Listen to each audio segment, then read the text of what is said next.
ఏదైనా సమస్య వస్తే పోలీస్ స్టేషన్కి వెళతాం. కానీ ఖాకీలే సమస్య అయితే ఏం చేయాలి? పేరుకి ఫ్రెండ్లీ పోలీసింగ్ అంటూ అధికారులు డబ్బా కొట్టుకుంటున్నా జరిగేది మాత్రం రౌడీ పోలీసింగే అని పలు సందర్భాల్లో స్పష్టమైంది. పోలీస్ స్టేషన్లలో జరిగే మానభంగాల సంగతి పక్కన పెడితే పోలీసుల వైఖరే బాధితులకు ఇబ్బందిగా మారుతోంది. తాజాగా వర్ష భార్గవి అనే మహిళ ఒక కానిస్టేబుల్ వెకిలి చేష్టలపై చేసిన ట్వీట్ సంచలనంగా మారింది. సైబరాబాద్లో షీ టీమ్స్ ఏర్పాటు చేసి మహిళలకు పూర్తి భద్రత కల్పిస్తున్నామని చెప్తున్న పోలీసులు సొంత సిబ్బంది నుంచి రక్షించలేకపోతున్నారు. చోరీ కేసుకి సంబంధించి కంప్లైంట్ ఇవ్వడానికి వెళ్లిన ఒక మహిళ పట్ల అసభ్యంగా ప్రవర్తించి ఆమెకి ఇబ్బందులు కలిగించాడు కానిస్టేబుల్.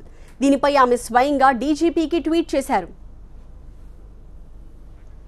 వర్ష భార్గవి తండ్రి ఒక రిటైర్డ్ ఉద్యోగి. జీడిమెట్ల అపురూప కాలనీలో ఒంటరిగా ఉంటున్నారాయన. వర్ష భార్గవి అమీర్పేటలో ఉంటున్నారు.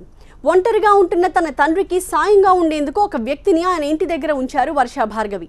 అయితే సహాయంగా ఉన్న ఆ వ్యక్తి రాత్రి సమయంలో డబ్బు, సెల్ ఫోన్ తీసుకుని పరారయ్యాడు.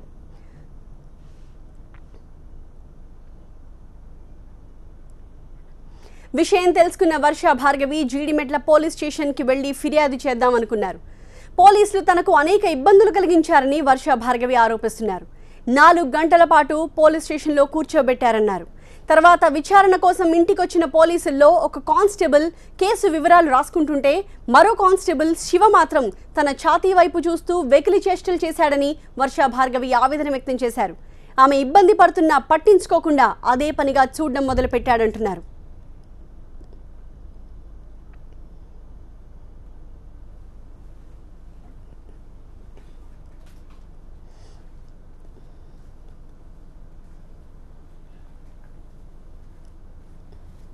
మహిళలకు భద్రత కల్పిస్తామంటూ షీ టీమ్స్ ఏర్పాటు చేసిన పోలీసులే ఇవాళ మహిళల పట్ల అసభ్యంగా ప్రవర్తిస్తున్నారంటే ఏకంగా ఒక మహిళ తెలంగాణ డీజీపీ అనురాగ్ శర్మకు ట్వీట్ చేశారు.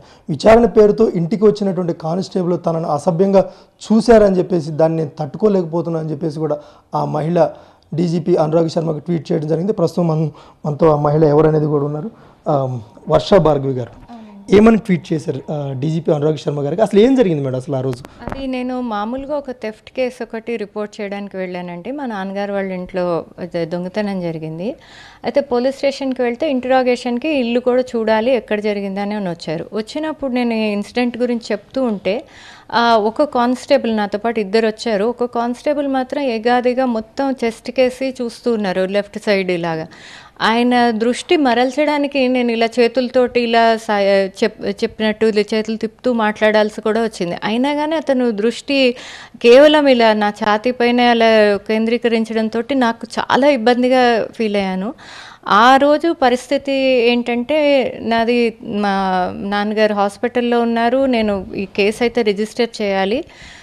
కేర్ టేకర్ డబ్బులు తీసుకొని పారిపోయారు. భద్రత గురించి నేను అప్రోచ్ అయ్యాను పోలీసులకి. కానీ ఆ అప్రోచ్ అవ్వడం కూడా నాకు ఇబ్బంది కలిగే విధంలో అయిపోయింది ఏది చేసినా కానీ. సో నాకు అంత ఫ్రెండ్లీగా అనిపించలేదు పోలీస్ పర్సనల్ బిహేవియర్. ఒక మనిషి అందరూ అలా ఉంటారు అని చెప్పి నేను అన్ను. జీడిమెట్ల పోలీస్ స్టేషన్లో ఒక కానిస్టేబుల్ మాత్రం చాలా ఇబ్బందికరమైన ప్రవర్తనకి గురయ్యాను. అంటే మీరు విచారణ పేరుతో అతను కానిస్టేబుల్స్ 2 కూడా వచ్చారు కదా, అతను మీరు ఎక్స్ప్లెయిన్ చేస్తుంటే తను ఎట్లా ఇబ్బందికి గురి చేస్తున్నట్టు మనం దాన్ని ఎస్టాబ్లిష్ చేయలేం కూడా, వాడు ఎక్కడ చూస్తున్నాడు ఏంటి అనేది కూడా. కరెక్టేనండి. అంటే ఒక్కొక్కసారి ఎలా అయిపోతుంది అని అంటే యాదృచ్ఛికంగా దృష్టి పడుతుంది అంటే బాడీ పార్ట్స్ మీద, కానీ తదేకంగా అదే ఒకే పోర్షన్లో చూస్తున్నారు అంటే మహిళలకి సాధారణంగా తెలిసిపోతుంది. అంటే ఆ చూపు ఎటువంటిది అని చెప్పి మేము గుర్తించగలం. అంత ఇదైతే ఉంది మాకు, ఆ ఇంగితం అయితే మాకు ఉంటుంది.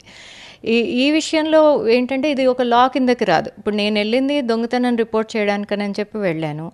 తర్వాత దాంతోపాటు ఈ విషయం కూడా నేను కనుక ఎస్హెచ్ఓ గారికి చెప్తే కనుక అనవసరమైన ఇది, తర్వాత దీనికి లా ఉండదు, ఏ యాక్ట్ కిందకి ఏ లీగల్ ఆస్పెక్ట్లోనూ నేను ఈ కేసు బుక్ చేయలేను. ఆ తర్వాత ఏంటి మా మీద కేసు బుక్ చేస్తున్నావు నేను చూడలేదని నేను అనేస్తారు. ఆ సమయంలో తను అలా తదేకంగా మిమ్మల్ని బాడీ పార్ట్ చూస్తున్నప్పుడు మీరు అతను అడిగారా, ఎందుకు నా వైపు అలా చూస్తున్నా, వచ్చిన పని చూసుకోను కానీ ఇలా? లేదండి. ఆ రోజు నా మానసిక పరిస్థితి మొత్తం నేను హాస్పిటల్లో ఉన్న మా నాన్నగారి మీద ఉంది. తర్వాత ఇంట్లో జరిగిన దొంగతనం దాని గురించి ఉంది. అంటే మెంటల్గా my focus is entirely different, వేరే దాని మీద ఉంది. కాకపోతే ఈ ఇబ్బందికరమైన చూపులు ఎలా అయిపోతుంది అంటే ఒక రకమైన అసభ్యకరమైన ప్రవర్తన కిందకే వస్తుంది. కానీ కన్ఫ్రంట్ చేస్తామనుకోండి, నేను చూడలేదని చెప్పేసి తప్పించుకుంటారు. ఏంటి పోలీసుల మీద ఇలా మాట్లాడతారా అని అంటారు. ఇంకా ఒకటేంటంటే ఈరోజు సోషల్ మీడియా మన చేతిలో ఉంది కాబట్టి నేను వెంటనే ఇంటికి వచ్చిన తర్వాత నేను ట్వీట్ చేశాను. అట్లీస్ట్ ఏమన్నా కొంచెమన్నా రెస్పాన్స్ వస్తుంది. ఎందుకంటే ఒకటి జెండర్ సెన్సిటైజేషన్ కావాలి. ఏమని చేశాను అని అంటే, ఇలా ఎందుకు చూశారు constable, why did he look at my left breast constantly అన్నట్టు చేశాను. ఆ ట్వీట్ కూడా it's available on my Facebook and Twitter too. చేసినప్పుడు నాకు ఎటువంటి రెస్పాన్స్ ఏం రాలేదు. ఒక 6 రోజుల తర్వాత ఐ థింక్ నిన్నటి నుంచి నాకు పత్రికా విలేకరులు అది చూసి ఆ ట్వీట్ చూసి కాల్ చేస్తున్నారు. పోలీసు వాళ్ళు కూడా ఎవరైనా కాల్ చేసి అడిగారు అసలు ఏం జరిగిందని తెలుసుకున్నారా? ఈరోజు మార్నింగ్ ఇండియన్ ఎక్స్ప్రెస్లో ఏదో ఆర్టికల్ వచ్చిన తర్వాత డీసీపీ కమిషనర్ షర్మిల గారు ఫోన్ చేశారు. మార్నింగ్ అరౌండ్ 7:30-8 ఆ మధ్యలో ఫోన్ చేసి ఆవిడ మాట్లాడారు. కేసు విషయాలు అడిగారు, చెప్పాను ఆవిడతోటి. అయితే ఏం జరిగింది అని చెప్పి వివరించమంటే నేను మొత్తం ఇలా నాకు చాలా ఇబ్బందికరంగా అనిపించిందండి. రిపోర్ట్ చేసే మెకానిజం కొంచెం ఈజీగా ఉండాలి మాకు. ఇలా అయితే సెక్షువల్ క్రైమ్స్ కూడా చాలామంది రిపోర్ట్ చేయడానికి వెనుకాడతారు అని చెప్పంటే ఆవిడ చాలా యాదృచ్ఛికంగా ఎట్లా అనేసారంటే క్యాజువల్గా మా వైపు కూడా ఒక్కోసారి అలా చూసేస్తారన్నారు. ఇంకా డీసీపీ గారే అలా మాట్లాడారు అని అంటే ఇంకా మేము మామూలు సామాన్య ప్రజలు మేము ఎవరికి చెప్పుకోవాలి? పోలీసులకి వాళ్ళకే అలా ఉందన్నమాట. అంటే there is some serious flaw mechanism. వాళ్ళ మొత్తం పోలీస్ ట్రైనింగ్లోనే ఏదో ఒక ఫ్లా ఉంటుంది.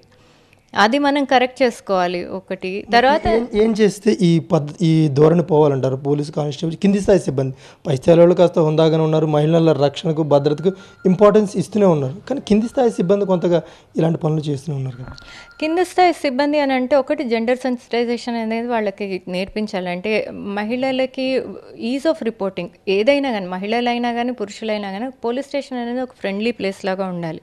ఏదైనా క్రైమ్ జరిగితేనే మనకేమైనా ఇబ్బంది వస్తేనే మనం పోలీసుల దగ్గరికి వెళ్తాం, అది గుర్తించాలి. సెకండ్ థింగ్ ఏంటంటే ఎస్పెషల్లీ లేడీస్ వచ్చారు అని అంటే ఏదో ఒక చాలా ఇంపార్టెంట్ విషయం మీదనే పోలీస్ స్టేషన్కి వెళ్తాం. అది గుర్తించి వాళ్ళకి ఒక రకమైన భద్రత అనే వాతావరణం కల్పించాలి. వాళ్ళ దృష్టి పరంగా కానీ, వాళ్ళ మాటల పరంగా కానీ, వాళ్ళ చేష్టల ద్వారా కానీ, పోలీసుల ద్వారా ఈ భద్రత మాకు కనుక ఉంది అని అంటే సభ్య సమాజంలో మాకు ఆ భద్రత కొంచెం ఎక్కువే అనిపిస్తుంది. అయితే నేనేమంటానంటే, అంటే కొంత మీ డ్రెస్ సెన్స్ అలా అనిపించింది అనుకోవచ్చు అంటారు ఏమన్నా? అంటే పోలీసులకి ఆ రోజు మీరు వేసుకున్న డ్రెస్ సెన్స్ కూడా కొంత వాళ్ళ దృష్టి మరల్చే విధంగా అలా ఏమన్నా? దృష్టిలో ఉంది అండి లోపము, డ్రెస్సులో లేదు.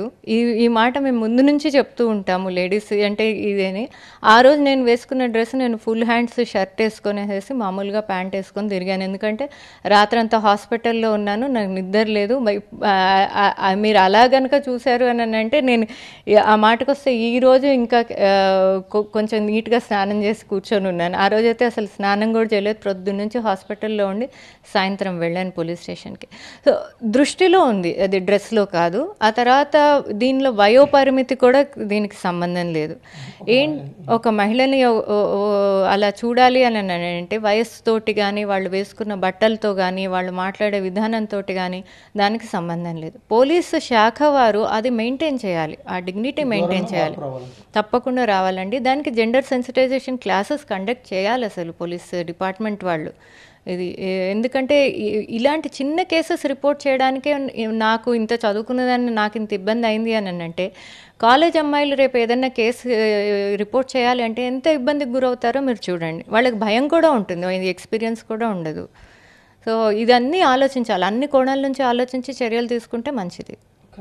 మొత్తం మీద స్వయంగా తనకే ఈ అనుభవం ఎదురైంది. ఈ నెల 6వ తారీఖున తండ్రి గారింట్లో దొంగతనం జరిగితే కంప్లైంట్ ఇచ్చిన తర్వాత 2 కానిస్టేబుల్స్ అంజీ అదేవిధంగా శివ ఇద్దరు కూడా విచారణ మొత్తం ఇంటికి వచ్చారు. ఇంటికి వచ్చిన తర్వాత ఒక కానిస్టేబుల్ తదేకంగా తనని అసభ్యంగా ప్రవర్తించే విధంగా డైరెక్ట్గా తనని పార్ట్స్ చూసే విధంగా చూస్తున్నాడు, దాదాపు 15 నిమిషాల పాటు అలాగే చూస్తున్నాడు అని చెప్పేసి కూడా ఆమె డీజీపీ అనురాగ్ శర్మకి ట్వీట్ ద్వారా తెలియజేయడం జరిగింది. పోలీసులు కూడా స్వయంగా తమనే ఇలాగ చూస్తున్నారు, ఇంక మా పరిస్థితి ఏంటి, ఇంకా బయట వాళ్ళ పరిస్థితి ఏంటని కూడా చెప్పుకోవాల్సిన పరిస్థితి. అయితే ఏదైనప్పుడు కూడా పోలీసుల ఈ ధోరణిలో మాత్రం ఖచ్చితంగా మార్పు రావాల్సిన అవసరం ఎంతైనా ఉందని చెప్పేసి వర్ష భార్గవి గారు చెప్తున్నారు. కెమెరా పర్సన్ విశ్వరూప్తో నరేష్, TV9 హైదరాబాద్. పోలీసుల ఆలోచన ధోరణిలోనే మార్పు తీసుకురావాలంటున్నారు సామాజిక కార్యకర్తలు. ఒంటరిగా వెళ్లే మహిళల్ని కూడా పోలీసులు వేధిస్తున్నట్టు పలు కేసులు తమ దృష్టికి వచ్చాయంటున్నారు సామాజిక కార్యకర్త మమతా రఘువీర్. వర్ష భార్గవిలాగా అందరూ ముందుకు రావాలంటున్నారు ఆమె. పోలీసులకు కూడా సెన్సిటైజేషన్ కావాల్సిన అవసరం ఎంతో ఉంది. ముఖ్యంగా చాలా వరకు నేను కాలేజెస్లో వాటిలో కౌన్సిలింగ్ చేసేటప్పుడు పిల్లలు చాలా వరకు ఇలాంటి కంప్లైంట్స్ మా ముందుకు తీసుకొస్తున్నారు. ముఖ్యంగా ఓఆర్ఆర్ రోడ్డు మీద అక్కడ కూడా ఇలాంటి సంఘటనలు చాలా బయటకు వస్తున్నాయి. ఆడపిల్లలు ఒంటరిగా ఎవరితో అయినా కలిసి వస్తుంటే వేధించడము, ఇలాంటి మాటలు మాట్లాడడము, ఇవి కూడా. అలాగే ఎవరైతే పోలీసులు మహిళల్ని రక్షించాలో, ఎవరైతే మన మహిళా రక్షణ కోసం ఏర్పాటు చేయబడిన చట్టాలని అమలు చేయాలో అలాంటి పోలీసులు, అలాంటి పోలీస్ వ్యవస్థే ఆడవాళ్ళ పట్ల ఇంకా కూడా వాళ్ళని ఒక కమోడిటీగానే చూడడం అనేది చాలా బాధాకరమైన విషయం. ఈ అంశంలో, ఈ కేసులో ఈ అమ్మాయి ముందుకొచ్చి ఇంత ధైర్యంగా చెప్పడం అనేదే గొప్ప విషయము. యాక్చువల్లీ మనం ఇంకా ఎక్కువగా పోలీసులకు కూడా సెన్సిటైజేషన్ తీసుకురావాల్సి ఉంది. ఇవంతా కూడా మన కుటుంబ వ్యవస్థలో ఉన్న పెట్రియార్కల్ యాటిట్యూడ్స్, ఏవైతే పితృస్వామ్య భావజాలం ఉందో అదే బయటికి వస్తూ ఉంటుంది. దీన్ని మార్పు చేయాలి అంటే మన కుటుంబాల నుంచి, అలానే వ్యవస్థలలో, పోలీస్ వ్యవస్థ కానీ యంత్రాంగాలలో కూడా మార్పు తీసుకురావాల్సిన అవసరం ఉంది.